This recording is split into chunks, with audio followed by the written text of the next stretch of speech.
Bismillahirrahmanirrahim. Assalamualaikum warahmatullahi wabarakatuh. Selamat pagi dan salam sejahtera untuk kita semua. Pertama-tama saya ucapkan terima kasih kepada Allah Subhanahu wa Ta'ala atas berkat rahmat dan hidayahnya lah sehingga kita dapat berkumpul pada kesempatan kali ini. Yang saya hormati Bapak dosen pengampu mata kuliah statistik 2, yaitu Bapak Safri Khalidi, SE, MSc, ACC, yang telah menyempatkan hadir dalam presentasi hasil penelitian yang telah saya lakukan. Baik, terlebih dahulu, perkenalkan nama saya Nurul Fitri Lutfia dengan NIM 1057331119222. Adapun judul dari hasil penelitian saya yaitu terkait pengaruh rasio keuangan profitabilitas, leverage, dan likuiditas terhadap laba bersih pada perusahaan sektor saham, barang konsumen non-primer yang terdaftar di Bursa Efek Indonesia tahun 2019 sampai dengan 2023. Baik, adapun yang melatar belakangi dari penelitian saya yaitu karena adanya perkembangan ekonomi di pasar modal yang seiring dengan perkembangan waktu, masyarakat Indonesia, terutama generasi milenial, yang semakin tertarik untuk berinvestasi di pasar modal Indonesia. Sehingga, untuk menilai keuangan perusahaan tersebut digunakanlah yang namanya rasio keuangan, seperti profitabilitas, likuiditas, dan leverage. Di mana ketiga rasio ini penting bagi investor dalam menilai kesehatan keuangan perusahaan. Dengan begitu, penelitian yang saya lakukan berfokus untuk menggali, memaparkan, dan mengeksplorasi bagaimana rasio-rasio keuangan tersebut mempengaruhi laba bersih perusahaan di sektor barang konsumen non-primer yang terdaftar di Bursa Efek Indonesia selama tahun 2019 sampai 2023. Dengan begitu, adapun rumusan masalah dari penelitian ini, yang pertama, bagaimana pengaruh rasio profitabilitas terhadap laba bersih perusahaan sektor barang konsumen non-primer yang terdaftar di Bursa Efek Indonesia. Poin kedua yaitu apakah ada perbedaan signifikan dalam pengaruh rasio leverage dan likuiditas terhadap laba bersih di sektor ini. Dengan begitu, tujuan utama yang ingin dicapai adalah terdiri atas 2 poin. Yang pertama itu untuk mengidentifikasi hubungan antara rasio keuangan, profitabilitas, leverage, dan likuiditas pada laba bersih perusahaan sektor barang konsumen non-primer yang terdaftar di Bursa Efek Indonesia selama periode 2019 sampai dengan 2023. Poin kedua yaitu untuk menganalisis pengaruh masing-masing rasio keuangan terhadap laba bersih untuk memberikan pemahaman yang lebih mendalam tentang faktor-faktor yang mempengaruhi kinerja keuangan perusahaan. Lanjut, kita masuk pada metodologi, di mana jenis metodologi yang digunakan pada penelitian yaitu dengan menggunakan metode kuantitatif dengan pendekatan analisis regresi berganda, di mana pendekatan ini dipilih karena untuk mengukur hubungan antara variabel-variabel yang dapat dihitung secara statistik, yaitu rasio profitabilitas, leverage, dan likuiditas sebagai variabel independen, dengan laba bersih perusahaan sebagai variabel dependen. Dengan begitu, data yang digunakan mencakup laporan laba rugi dan neraca perusahaan selama periode 2019 hingga 2023. Dalam proses pengumpulan data ini dilakukan melalui website resmi BI dan platform finansial lainnya yang menyediakan data keuangan perusahaan yang terdaftar di Bursa Efek Indonesia. Adapun populasi dan sampel pada penelitian ini, yang pertama itu populasi. Populasinya ini seluruh perusahaan yang terdaftar di Bursa Efek Indonesia pada sektor saham barang konsumen non-primer selama periode 2019 sampai dengan 2023. Adapun sampel dari penelitian ini diambil dengan menggunakan teknik purpose sampling. Jumlah sampel yang terpilih sebanyak 20 perusahaan dan banyaknya data yang didapatkan sebanyak 100 data, di mana ini merupakan tabel yang berisi sampel dari penelitian kita kali ini. Baik, langkah selanjutnya yaitu adalah teknik analisis data, di mana teknik analisis data yang dilakukan pada penelitian ini menggunakan software statistik seperti SPSS untuk mengelola data yang telah terkumpul sebelum melakukan analisis regresi linear berganda. Nah, sebelum masuk ke analisis regresi linear berganda ini, maka diperlukanlah yang namanya uji asumsi klasik. Dalam asumsi uji klasik ini terbagi atas beberapa bagian. Yang pertama itu uji normalitas, dan yang kedua itu uji multikolinearitas, ketiga uji heterokedastisitas, dan yang terakhir yaitu uji autokorelasi.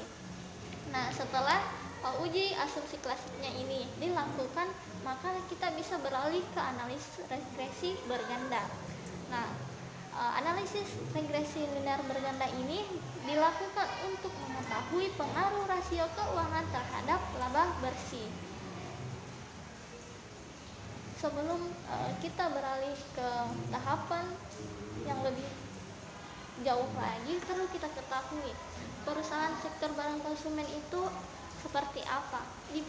Nah, di sini saya akan mencoba menjelaskan bahwa perusahaan sektor barang konsumen non-primer adalah perusahaan yang memproduksi barang-barang yang bukan merupakan kebutuhan pokok sehari-hari, tetapi lebih kepada barang-barang yang ingin dibeli berdasarkan keinginan atau kebutuhan tambahan. Contohnya itu seperti produk elektronik, pakaian, perabotan rumah tangga, kosmetik, dan barang-barang lainnya. Langsung saja kita masuk kepada hasil dan pembahasan dari penelitian ini, di mana uji statistik deskriptif itu apabila kita melihat dari tabel ini diketahui bahwa terdapat 100 observasi untuk setiap variabelnya yang terdiri dari 20 industri pada sektor barang konsumen non-primer yang terdaftar di Bursa Efek Indonesia pada tahun 2019 sampai dengan 2023. Di sini juga kita dapat melihat bahwa tiap variabel yang digunakannya itu variabel ROE, GPM, NPM, DAR, DER, CR, QR, dan laba bersih. Yang kedua itu, sebelum memasuki uji linear regresi berganda, maka dilakukanlah uji asumsi klasik. Dalam uji asumsi klasik ini seperti yang dikatakan sebelumnya bahwa terdiri atas beberapa bagian. Nah, bagian yang pertama itu hasil dari uji normalitas. Di sini pada tabel hasil uji normalitasnya ini diketahui bahwa nilai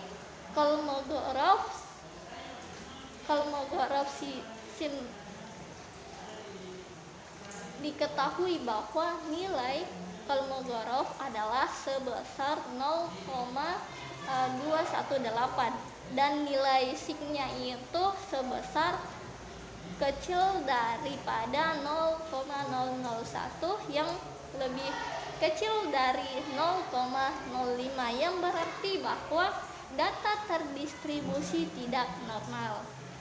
Nah, uji kedua itu adalah uji autokorelasi, di mana hasil uji autokorelasi ini menunjukkan bahwa variabel yang diteliti memiliki nilai DW sebesar 0,758. Apabila kita melihat berdasarkan tabel DW atau Durbin-Waston, diketahui bahwa data N itu adalah data atau jumlah data yang digunakan sebesar 100 data.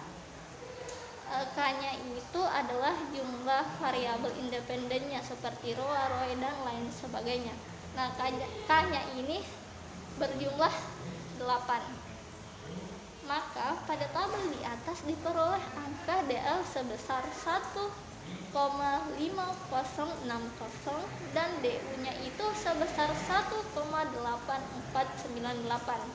Jika dilihat dari pengambilan keputusan autokorelasi termasuk DL kurang dari D lebih kecil dari 4 dikurang DU, maka memperoleh hasil 1,5060 lebih kecil dari 0,758 lebih kecil dari 4 dikurang 1,8498, sehingga dari hasil ini disimpulkan bahwa model regresi ini terdapat autokorelasi positif dalam metode regresi yang ditelitinya.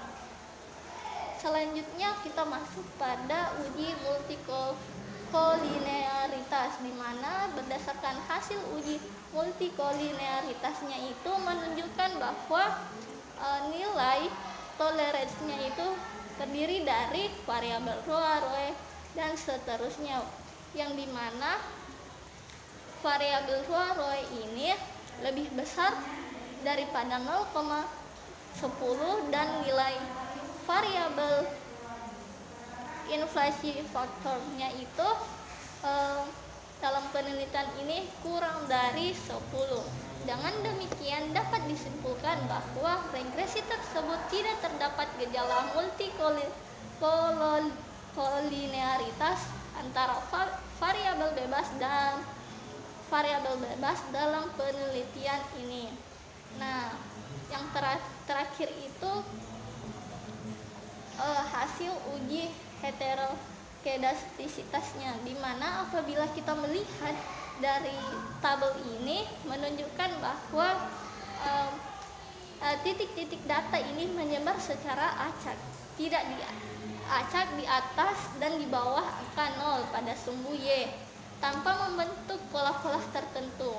Hal ini mengidentifikasikan bahwa tidak terdapat indikasi heterokedastisitas dalam model regresi yang digunakan ini, sehingga model tersebut dapat dianggap bahwa memenuhi asumsi yang diperlukan untuk analisis lebih lanjutnya lagi.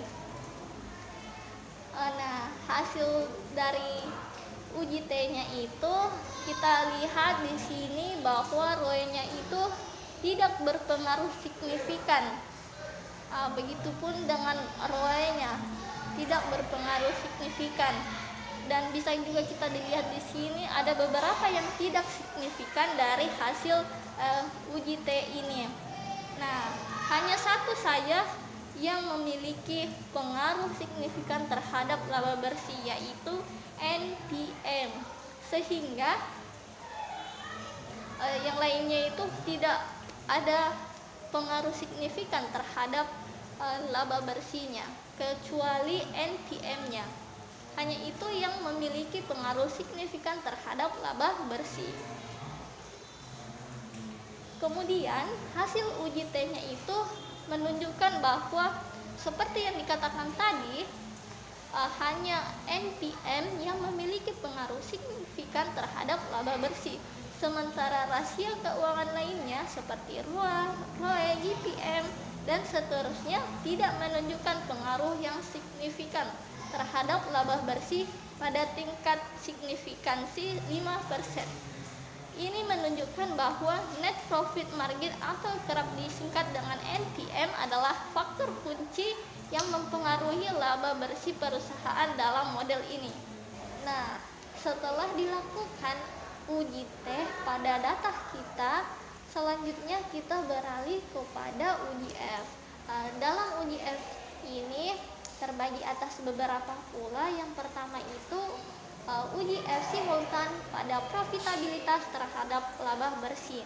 Apabila kita melihat dari hasil uji F ini, diketahui atau disimpulkan bahwa variabel-variabel profitabilitas NPM, ROA, ROE, dan GPM ini secara simultan memiliki pengaruh yang sangat signifikan terhadap laba bersih, di mana model regresi yang digunakan dalam analisis ini Analisis ini menunjukkan bahwa kombinasi dari variabel-variabel profitabilitas ini dapat menjelaskan variasi laba bersih dengan cukup baik, sehingga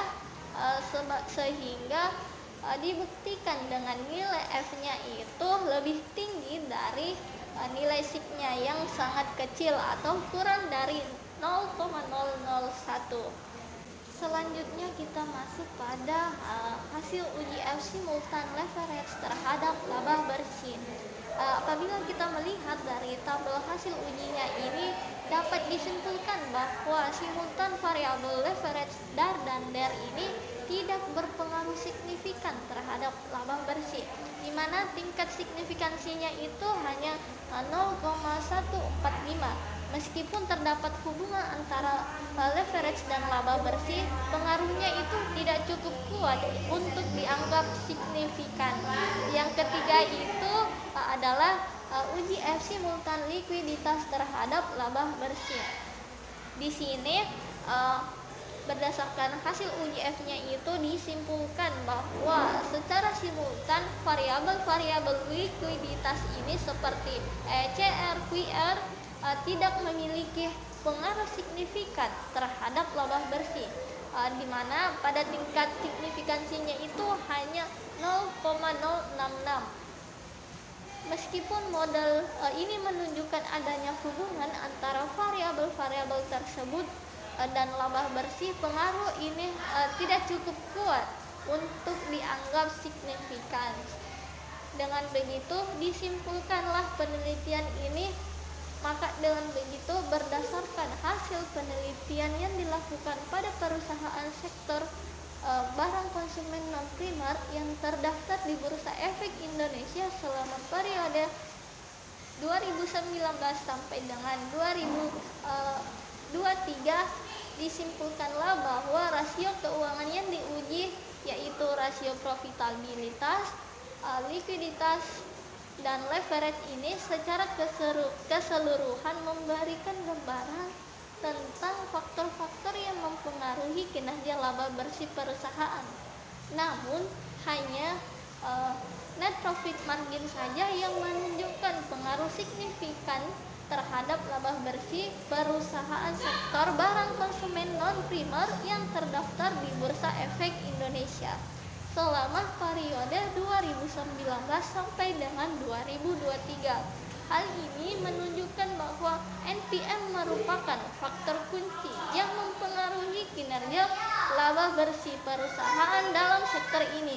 Sementara itu, rasio profitabilitas lainnya seperti ROA, ROE, dan GPM tidak menunjukkan pengaruh signifikan. Itulah tadi hasil presentasi penelitian saya. Sekian dan terima kasih. Assalamualaikum warahmatullahi wabarakatuh.